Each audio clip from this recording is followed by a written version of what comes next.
Hello दोस्तों, आज हम आपको एम्पियर का परिपथी नियम बताने जा रहे हैं। एम्पियर का परिपथी नियम ठीक उसी प्रकार काम करता है जैसा कि हम लोग वैद्युत में गॉस का प्रमेय पढ़े हैं। तो गॉस के प्रमेय के समान एम्पियर का परिपथी नियम भी काम करता है। इसमें भी बंद परिपथ की कल्पना होती है, गॉस के प्रमेय में भी बंद परिपथ की बात होती है। दोनों नियम बंद परिपथ पे लागू होते हैं। ओपन परिपथ रहेगा तो यह दोनों नियम कौन कौन, एम्पियर का परिपथी नियम और वैद्युत में गॉस का जो प्रमेय हम लोग पढ़े हैं। ये तो चुंबक में हम लोग पढ़ रहे हैं एम्पियर का परिपथी नियम, इसके पहले वैद्युत में हम लोग पढ़े थे गॉस का प्रमेय। यह दोनों नियम जो है यह बंद परिपथ के लिए केवल काम करता है। ठीक है, आज ये स्टेटमेंट क्या है इसका स्टेटमेंट कहता है कि किसी बंद परिपथ की सीमा के अनुदिश चुंबकीय क्षेत्र का रेखीय समाकलन उस परिपथ में प्रवाहित कुल धारा का म्यू नॉट गुना होता है।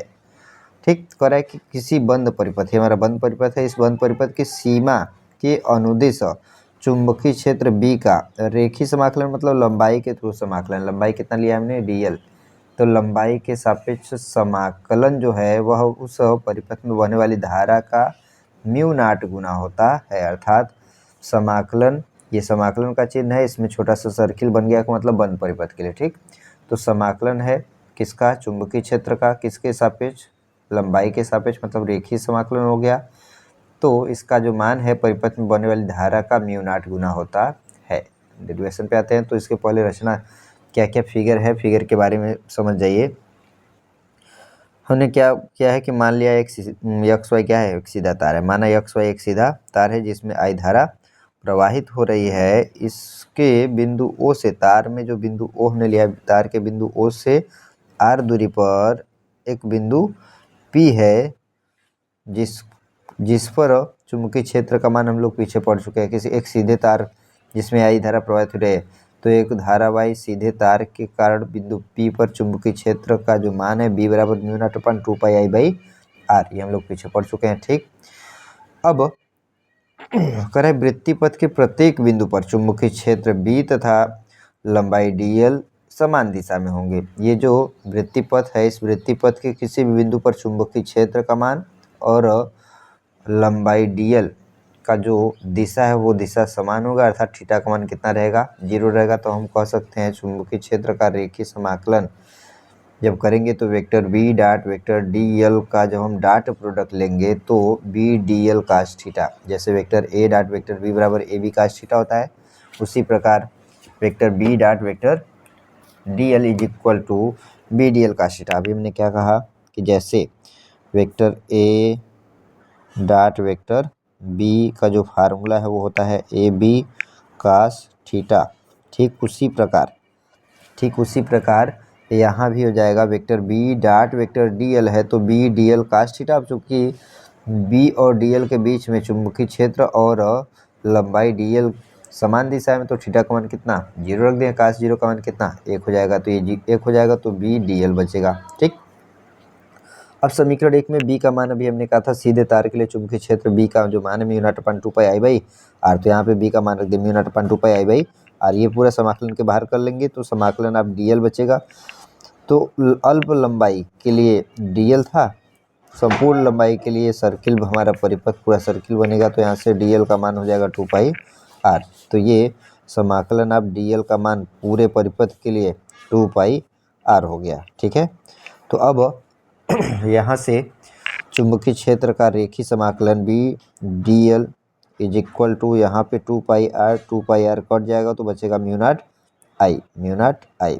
तो vector B dot vector dl समाकलन अब vector B dot vector dl को हल करने पर हमारा मान जो मिला है म्यू नॉट I के बराबर। यही क्या है, एम्पियर के परिपथीय नियम है। ठीक, ये आपके बोर्ड के एग्जाम की दृष्टि से एम्पियर का परिपथी नियम भी बहुत इंपॉर्टेंट है। इसी पर अनुप्रयोग 2 पढ़ना है, 2 डेरिवेशन इसी के आधार पर हमको पढ़ना है जो कि पेपर में आता है। तो आपसे क्वेश्चन कैसे पूछेगा कि एम्पियर का परिपथी नियम क्या है, फिर इसके साथ एक डेरिवेशन आपको ऐड करके देगा कि अनंत लंबाई के सीधे धारावाही चालक तार के कारण किसी बिंदु पर चुंबकीय क्षेत्र का व्यंजक प्राप्त कीजिए। किसकी सहायता से, एम्पियर के परिपथी नियम की सहायता से प्राप्त कीजिए। ठीक, तो आइए एम्पियर के परिपथी नियम के 2 अनुप्रयोग हैं। तो अनुप्रयोग नंबर फर्स्ट की हम बात करते हैं।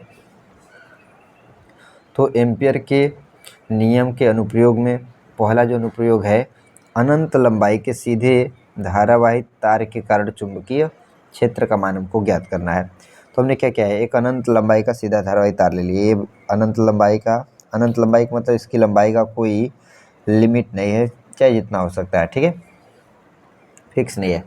तो अनंत लंबाई के सीधे धारावाही तार के कारण चुंबकीय क्षेत्र हमको ज्ञात करना है। तो हमने मान लिया कि एक सीधा तार है जिसमें कितनी धारा है, आई धारा प्रवाहित, माना एक सीधे तार में आई धारा प्रवाहित हो रही है। तार से आर दूरी पर एक बिंदु P है जिस पर हमको चुंबकीय क्षेत्र की तीव्रता क्या करनी है, ज्ञात करनी है। ठीक, हमने रचना किया, क्योंकि हमको बंद परिपथ चाहिए, जिस बिंदु पर चुंबकीय क्षेत्र निकालना है, एम्पियर का परिपथी नियम लगाने के लिए वह बिंदु बंद परिपथ के भीतर होना चाहिए। ओपन परिपथ में रहेगा तो एम्पियर का परिपथी नियम नहीं लगेगा। तो हमने क्या किया है, इस बिंदु P के चारों ओर, इस बिंदु P को लेकर तार के चारों ओर आर त्रिज्या का क्या किए हैं, वृत्त खींच दिए हैं।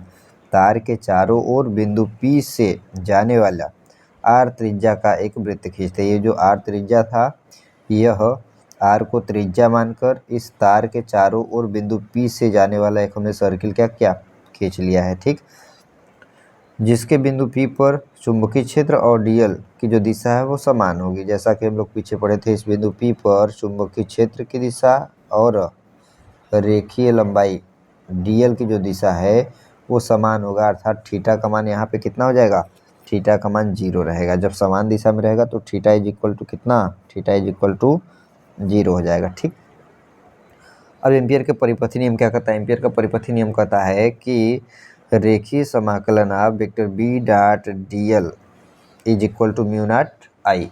ये स्टेटमेंट था किसका, एम्पियर के परिपथी नियम का, कि समाकलन of vector B dot vector D L बराबर म्यू नॉट आई। तो हमने किया क्या है, ये vector B dot vector D L को लेकर सॉल्व किया है। ठीक है, इसको समीकरण 1 मान लिया। अब हमने क्या किया, vector B dot vector D L को ले लिया ये।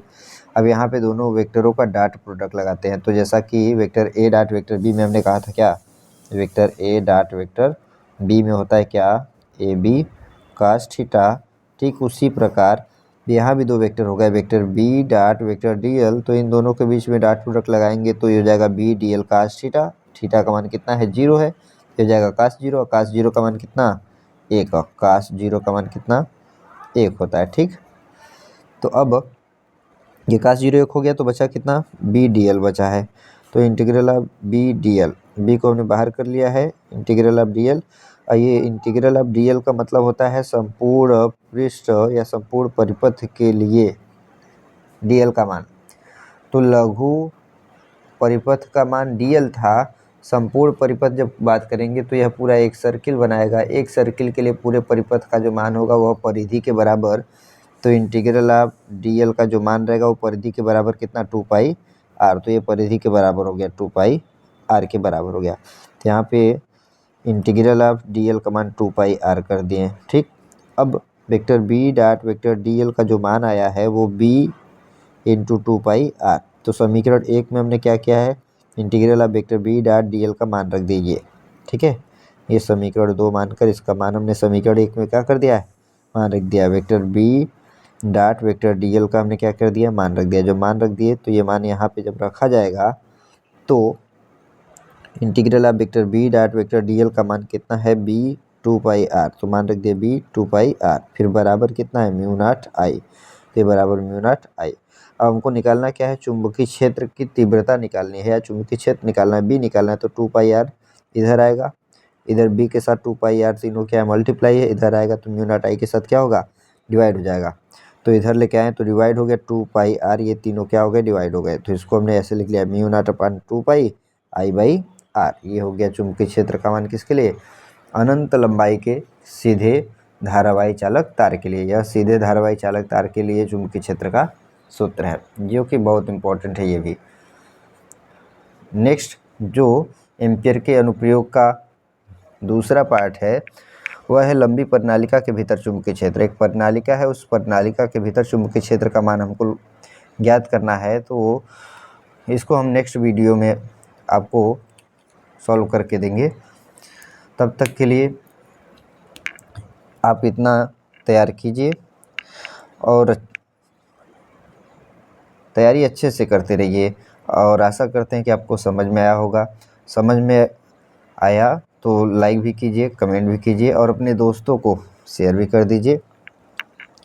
अगला वीडियो जब हम अपलोड करेंगे तो आगे से अब आपको हम ब्लैक बोर्ड जो बोर्ड है, बोर्ड पे क्लास लेंगे। ऐसे आपको थोड़ी सी असुविधा हो रही है, तो उसके लिए हम प्रयास कर रहे हैं कि जो भी असुविधाएं हो रही हैं उसको जल्द से जल्द हम समाप्त करें।